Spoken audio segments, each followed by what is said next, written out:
최근 이혼율이 증가하고 가족 해체에 대한 위기감이 고조되면서 제3자가 끼어들 문제가 아니었던 부부 문제는 가정의 울타리를 넘어 사회적 이슈가 되고 있습니다. 부부에 대한 사회적 관심은 방송에도 반영되어 부부 갈등은 다양한 프로그램에 등장하는 주요한 소재입니다. 이는 부부 문제를 더 이상 개인의 문제가 아닌 사회 문제이자 공적인 문제로 바라보고 그 해결책을 마련해야 한다는 우리 사회의 변화된 인식을 보여줍니다. 이러한 점에서 매주 월요일 방영되는 다시 뜨거워지고 싶은 애로 부부는 부부 문제를 공론화하는 장이 된다는 점에서 주목할 만합니다. 애로 부부는 부부 관계에 있어 다양한 애로 사항을 듣고 함께 이야기하는 솔루션 프로그램으로 시청자 사연을 토대로 한 애로 드라마와 실제 부부들이 출연하여 인터뷰하는 속터뷰로 구성되어 있습니다. 이때 실제 사연을 토대로 한 애로 드라마는 한편의 단편 드라마처럼 몰입감을 높이고 속터뷰에 출연하는 일반인들은 현실성을 부각하면서 프로그램의 재미를 높이는 요인이 되고 있습니다. 또한 연예인과 정신과 의사, 변호사 등으로 구성된 출연진들은 개인의 경험과 가치관, 전문성을 바탕으로 해당 사연에 대한 공감을 높이며 해결 방안을 모색하는 데 도움을 주고 있습니다.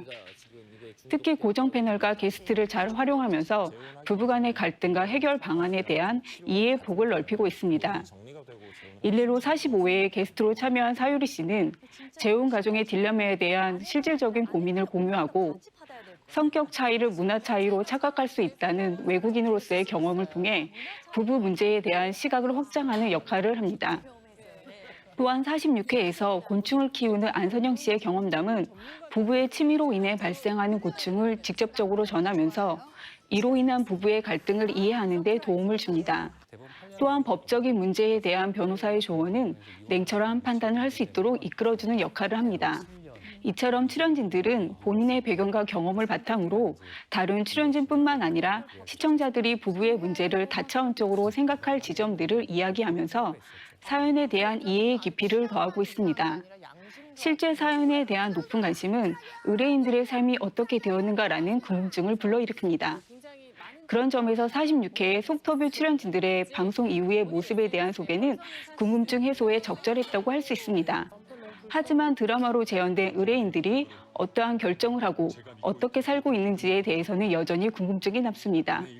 앞으로 이들의 후일담이 소개된다면 시청자들의 호기심을 충족하는 한편 시청자들의 판단에도 도움을 줄 것입니다. 그리고 회차마다 패널의 변동이 보이는데 일례로 44회에 출연했던 변호사는 45회를 건너뛰고 46회에 등장합니다.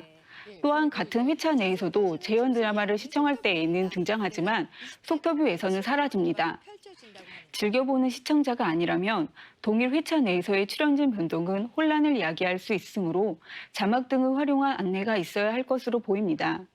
또한 44회에 부부가 휴대폰을 보는지에 대한 설문조사가 인용이 되는데 출처에 대한 정보가 제시되지 않고 있습니다.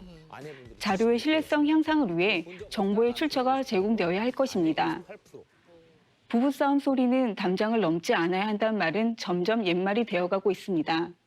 다시 뜨거워지고 싶은 애로 부부는 그 담장을 낮추는 역할을 하면서 부부 문제를 공적 영역으로 이끌고 있습니다.